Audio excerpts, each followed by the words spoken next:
Hey folks, special edition today. We're excited for this. Entrepreneurs always wonder, what is it like selling your company? And then what's it like post-acquisition? Well, we have a unique experience today with Mads from Dixa and Eric from SolveMate. Dixa recently raised a new round of capital, and a big tranche of that capital was dedicated towards M&A. Mads chose to, and Dixa team chose to go acquire Eric at SolveMate, which we also have here live. So guys, we're gonna have fun today. Thanks for taking us. Thanks for joining. Thank you so much, Nathan. Great to be here again.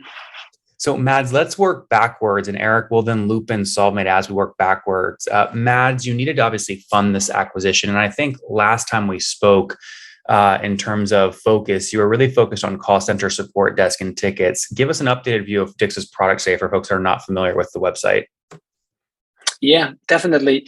So Dixa is a next generation customer service platform, just as you said, Nathan.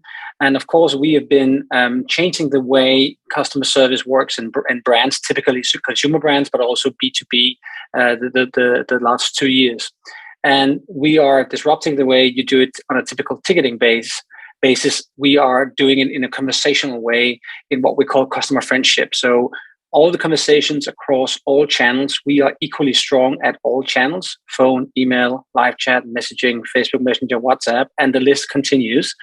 And then we use the customer data and the channels to basically build strong bonds across all these different experiences. So that's kind of the core of Dixa. And what we're going to talk about today is how we expanded what we call internally at Dixa the effortless trinity. So I'm looking forward to talk a little bit more about that. The effortless trinity, Eric. This seems like he's holding up to a very high standard. Effortless trinity seems like a big call to action. We'll loop that in here in a second. Mads, pre series, what was it? What was it? A Series C, right? Series C, yes. And pre the acquisition of both SolveMate and I can't remember the other one. What was the other company you acquired? Elevio, a AI knowledge base from Melbourne, Australia. Yeah, okay. Back in February last year. So pre both of those deals, what did you grow in the customer base to, just number of businesses on the platform? So just around 1,000 customers, including both the very small ones we had in the beginning. We were starting out as an SMB, and then gradually into more mid-market where we play today, and even enterprise to some extent.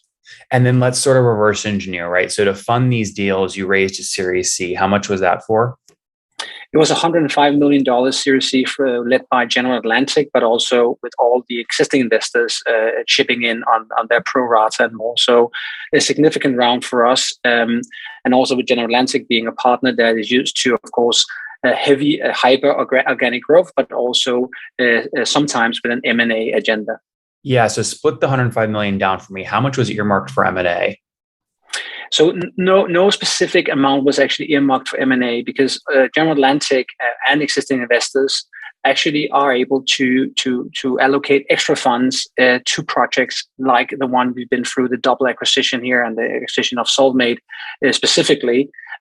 So the good thing is there's no real boundaries, but around what we can use. But of course, every company tries to preserve the cash for the organic growth, for opportunities coming ahead. But we have had opportunities where we actually been able to preserve a lot of that cash and make other facilities for these acquisitions. Oh, what's going on there, YouTube? Good to see you guys. Now imagine this. You love watching these interviews with SaaS founders, but imagine if we took all of the valuation data out from over 2,807 interviews I've done manually. Saves you a lot of time. Well, we've done this. We've built it into the beautiful interface inside of FounderPath. Check this out. I'll show you how you can access this in a second, but you log in, you connect your Stripe account, you see your valuation real time, you can see what it changed over the past 88 days, and even set goals for valuation this year. Now, the secret to valuation is there's many different ways to value a SaaS business.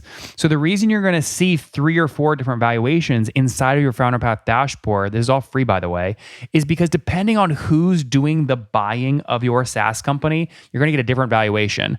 A VC is going to pay a different valuation. Private equity firm is different. If you're going to do a minority sale, that's different. And if you sell the whole business, that's a different valuation.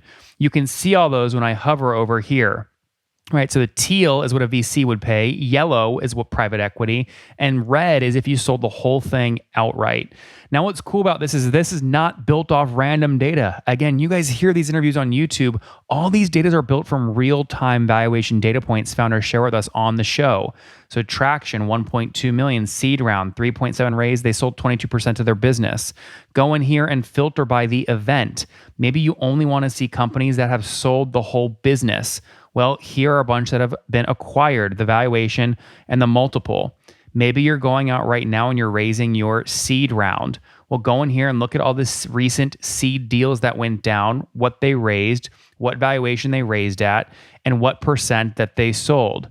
There's never been a larger data set of SaaS valuations than what you can get now inside of FounderPath, and we're thrilled to bring it to you. All right, we're going to go back to the YouTube video here in a second, but if you want to check this tool out, if you want to jump in and sign up, you can check it out for free to get your valuation at this link, founderpath.com/products/valuations. Or if you go to founderpath.com and hover over products, click on get your valuation here and go ahead and sign up to give it a whirl. Again, all that valuation data live right inside the platform. I hope to see you there. All right, let's jump back into the interview.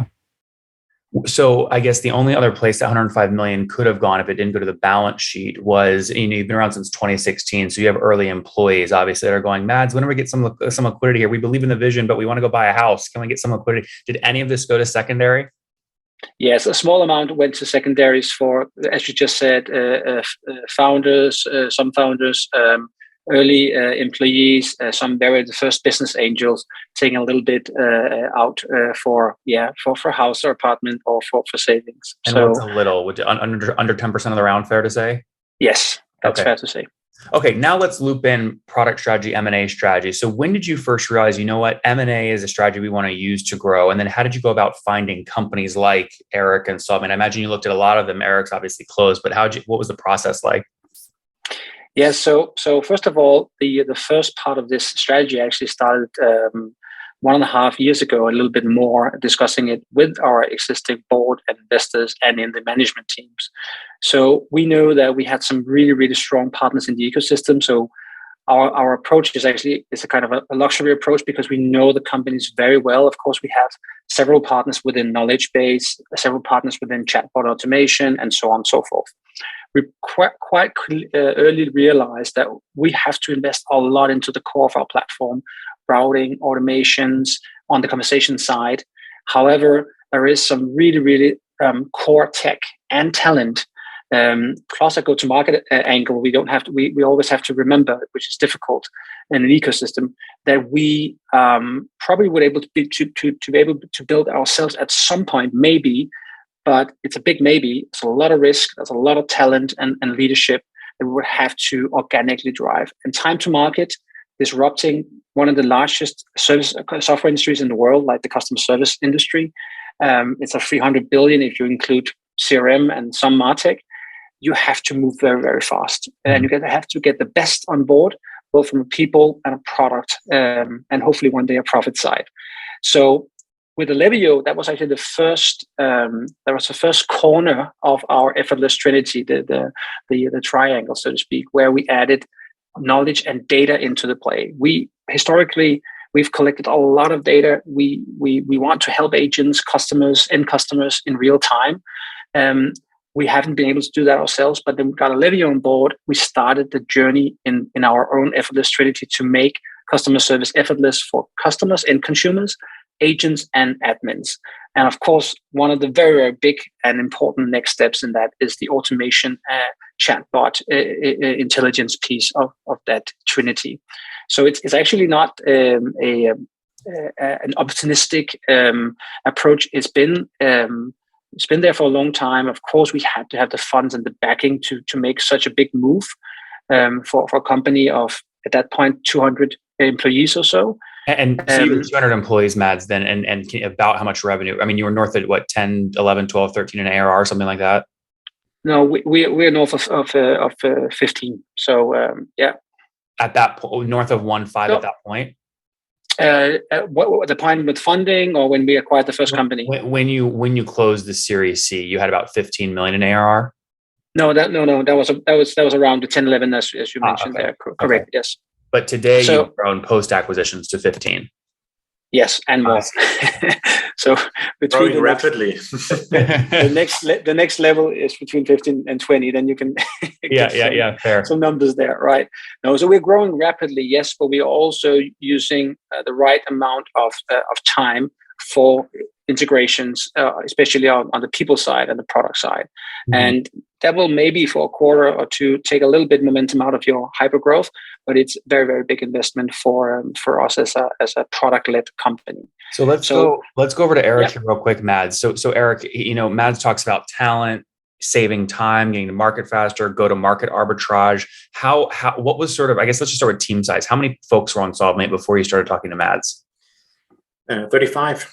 And how many engineers? Half of that, more than half of it. Okay. So there's maybe a play there. And then let's talk about go to market real quick. Did you feel like you had some arbitrage on your go to market strategy? Were you already upselling Dixa to your customer base? Yeah. So maybe one step back. Mads talked about the effortless trinity, and it's very clear that automation goes together even better if integrated well into the CRM or CCaaS system where the agent works. So we have been working with more than 10 CRM systems over the past years, because if the bot cannot help, it needs to be integrated. And even if the bot can help, an integration helps significantly to improve the bot experience. So we have known the Dixa folks for quite some time, and vice versa. And of course, this is very helpful for all clients to be together with a bot vendor. So yes, we help each other out. We were doing joint marketing, and with Dixa, there was a really great fit when it comes to company vision, which I think is very important. They were very ambitious, as SolveMate is. There was an awesome tech fit. Basically, working together is instantly. We all kind of work the same main work tools, and very importantly, a cultural fit is important to see when selling a company to another bigger tech company, because of course we were talking to many vendors out there. Mm-hmm. And when you look at your customer size before the acquisition, how many customers did SolveMate have? We had in a 2-digit range. Okay, so like 10 to 99. Yeah. Okay, so this was like an enterprise motion. Then this wasn't like a low ARPU, high volume. No, we have a very high ARPU. So we were typically charging more for our automation than the CRM or ticketing or CCaaS vendor. Ticketing is of the past, so we're talking about conversations. Yeah. We were typically charging more than the system where the agent is working in every single day, because is creating such a high value for the end customer and for the company and for the agent. Are we talking like $10,000 a year sorts of contracts, or $100,000 a year? Around 30,000 average ARPU. Interesting. So Mads, how did you evaluate that? Someone like let me just find an example. Someone that like Dialpad, right, might go acquire another company like Uber Conference, because Uber Conference has 1 million users that pay $1 each, and Uber Conference can be cross-sold into Dialpad's user base. That does not look like that was a strategy here. It sounds like Eric already had proven he built a piece of tech people are willing to pay $30K a year for. Was the motion more, how do you upsell SolveMate to Dixa's user base and drive ARPU expansion? Very, very good question, Nathan. Actually, it is a double thing we're doing here. We're doing things in parallel. We want to keep the momentum of the great growth that SolveMate has built with the great customers, a number of customers that we are not the platform for yet today, and also respect there are many platforms out there that are doing a great job for different types of businesses, and we really want to leverage that to stay in the game, to be the best automation chatbot vendor. But of course, in parallel, we are integrating the technology, the know-how, the product deeply into the platform. But if you use all your time on just merging things together from a go-to-market product perspective, you will lose a lot of the great momentum that's created both in Dixa and in SolveMate. So we are doing both. Maybe we're not going to do that forever, but today, from a product perspective, and of course, you have to have priorities on the standalone roadmap versus the combined roadmap where it's an integration. For instance, a very down to earth, but a very strategic move for us is that we just launched Dixa Messenger. It's with no disrespect, we call it an intercom killer because it's taking basically live chat and messaging and bringing it to a whole new level with typically brands that have many channels and many conversations, back to that idea. And of course, both Elevio from a knowledge-based perspective, self-serve, knowledge, guides, and of course the chatbot that can warmly hand over between an agent in Dixa and back to the consumer and back and forth again, is a very natural project that is very strategic to us that we are doing second half.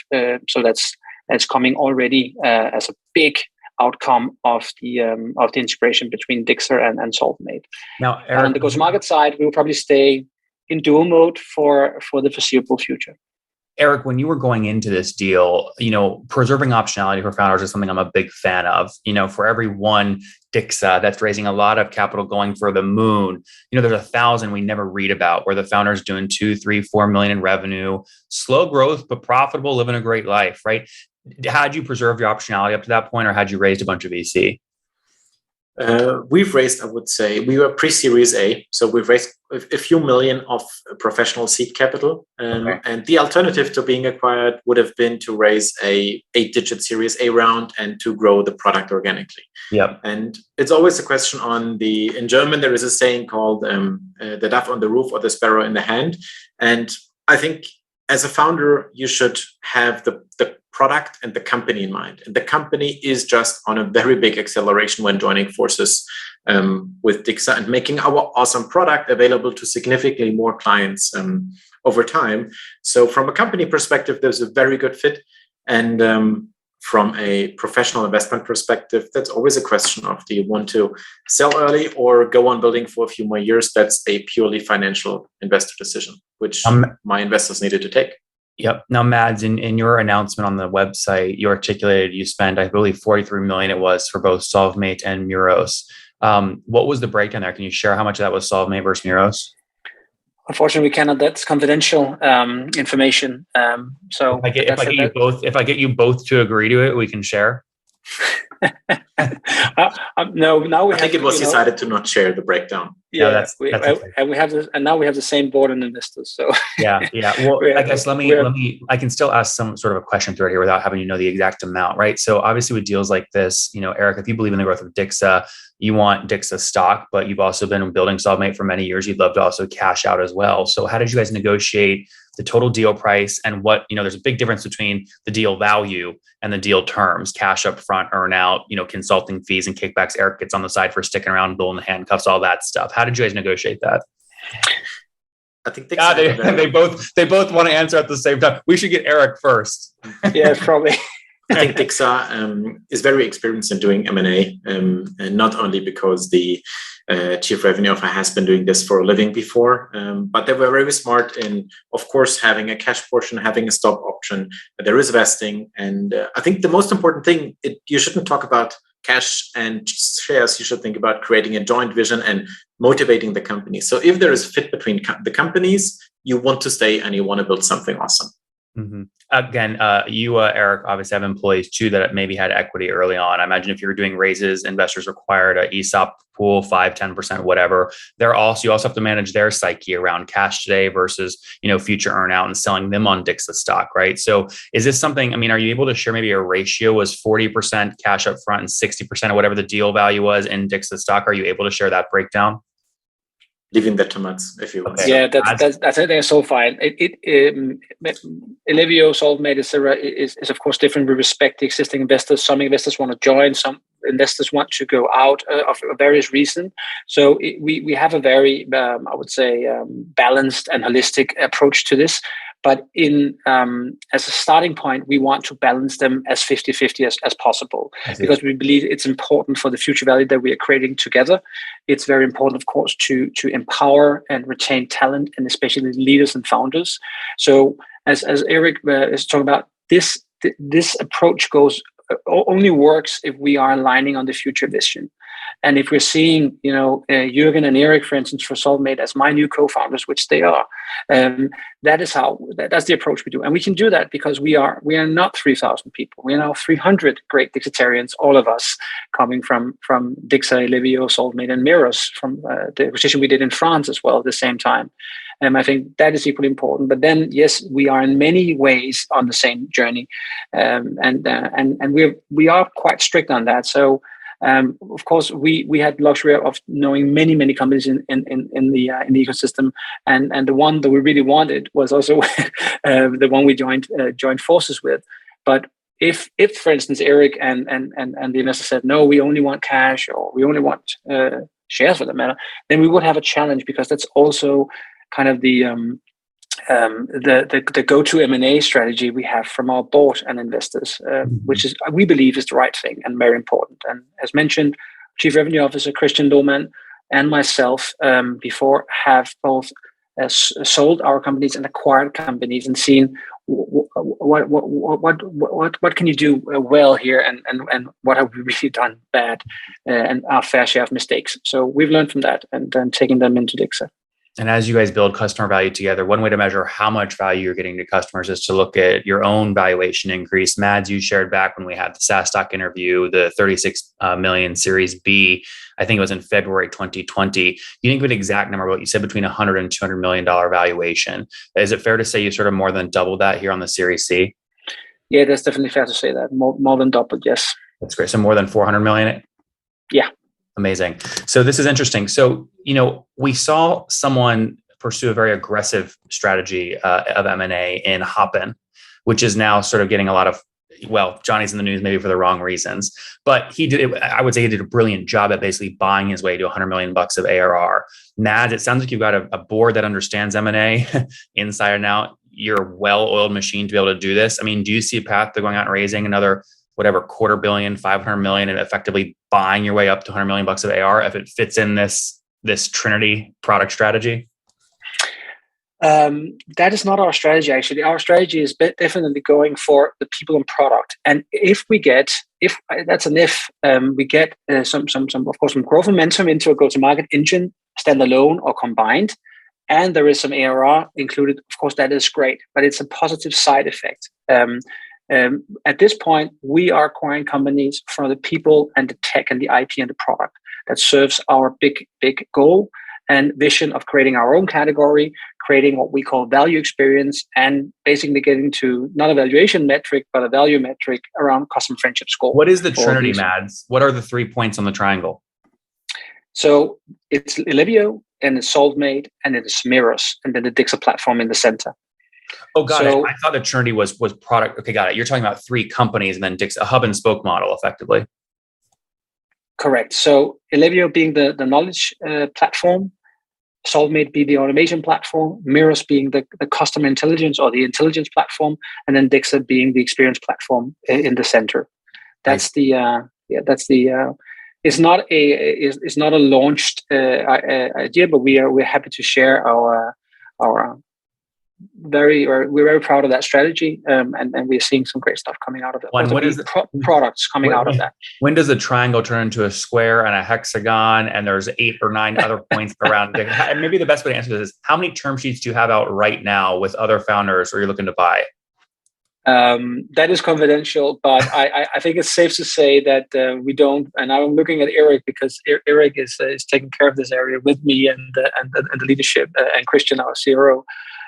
So I can see Eric he almost get nervous. My official new role is called VP Strategy and M&A. Exactly.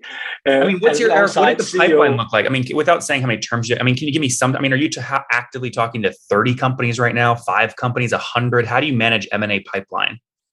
So first of all, we have some areas that we want to look into in 23. So right now we are not. We are always talking, because either they are partners or they are new companies coming into the ecosystem, either as integration partners to us or alliance partners, or because they have a process running, of course. So we are open for receiving proposals, and we consider them. But we also have to say that in 22, we have enough to do on our organic engine and the very, very important integration of SolveMate and Mirrors. So 23, or when we're getting later in the year, I think we can have another talk where maybe we can open up for some of the areas that we are looking into in the future. We would love that. Guys, anything else you want to touch on before we wrap up with the famous 5? All good. Love it. All right, Mads, famous five. First one, favorite book. Favorite book is Play Bigger, which is a famous book of around category building. It's a book I've read some years back, recommended by Notion Capital, our dear investor, and then also our VP product Rob actually came with it some weeks ago, and I had to go through it again. So very close to what we're trying to do here in Dixa. Number two, Mads, is there a CEO you're following or studying? Yeah, Satya Nadella, Microsoft legend already. I would say it's impressive what he's done with turning around, I would say, a license-based company some years ago now, implementing a growth mindset and a cognitive diversity. I'm a huge fan, and Microsoft. I know that people love or hate Microsoft, but what they did after Boma there is very impressive, I would say. Eric, let's throw this one over to you. Favorite online tool for building SolveMate and now Dixa, besides your own tools? I'm a fan of Notion. Notion. Fair enough. I can't say Dixa software. I'm a fan of Notion in general for documentation. It's an awesome tool, and I think Slack is a productivity killer if used right. If used right, there you go. All right, and then Mads, last couple here to you. How many hours of sleep do you get every night? Sorry, say again. How many hours of sleep do you get each night? I'm getting 7. So I've gone from 6 to 7, and would love to get to 7.5, to be honest, which is my number.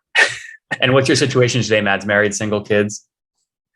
I'm married to my amazing wife, Heidi. And then I have 3 boys, 5, 11, and 13. So busy weekends with soccer and tennis and many other things. Busy guy. And how old are you? I'm 42. 42. Last question. Something you wish you knew when you were 20?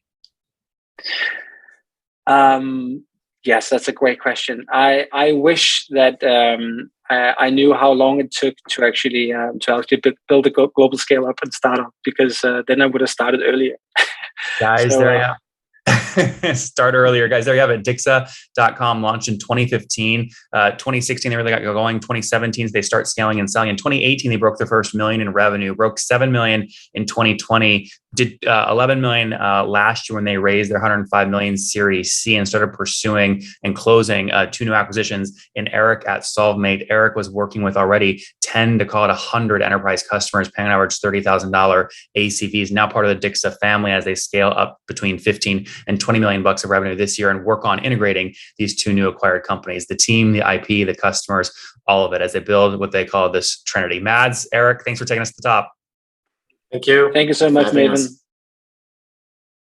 One more thing before you go. We have a brand new show every Thursday at 1 p.m. Central. It's called Shark Tank for SaaS. We call it Deal or Bust. One founder comes on, 3 hungry buyers, they try and do a deal live, and the founder shares back-end dashboards, their expenses, their revenue, ARPU, CAC, LTV, you name it, they share it. And the buyers try and make a deal live. It is fun to watch every Thursday, 1 p.m. Central. Additionally, remember, these recorded founder interviews go live. We release them here on YouTube every day at 2 p.m. Central. To make sure you don't miss any of that, make sure you click the subscribe button below here on YouTube, the big red button, and then click the little bell notification to make sure you get notifications when we do go live. I wouldn't want you to miss breaking news in the SaaS world, whether it's an acquisition, a big fundraise, a big sale, a big profitability statement, or something else. I don't want you to miss it. Additionally, if you want to take this conversation deeper and further, we have by far the largest private Slack community for B2B SaaS founders. You want to get in there. We've probably talked about your tool if you're running a company or your firm if you're investing. You can go in there and quickly search and see what people are saying. Sign up for that at nathanlatka.com/Slack. In the meantime, I'm hanging out with you here on YouTube. I'll be in the comments for the next 30 minutes. Feel free to let me know what you thought about this episode. And if you enjoyed it, click the thumbs up. We get a lot of haters that are mad at how aggressive I am on these shows, but I do it so that we can all learn. We have to counter those people. We got to push them away. Click the thumbs up below to counter them and know that I appreciate your guys' support. All right, I'll be in the comments. See ya.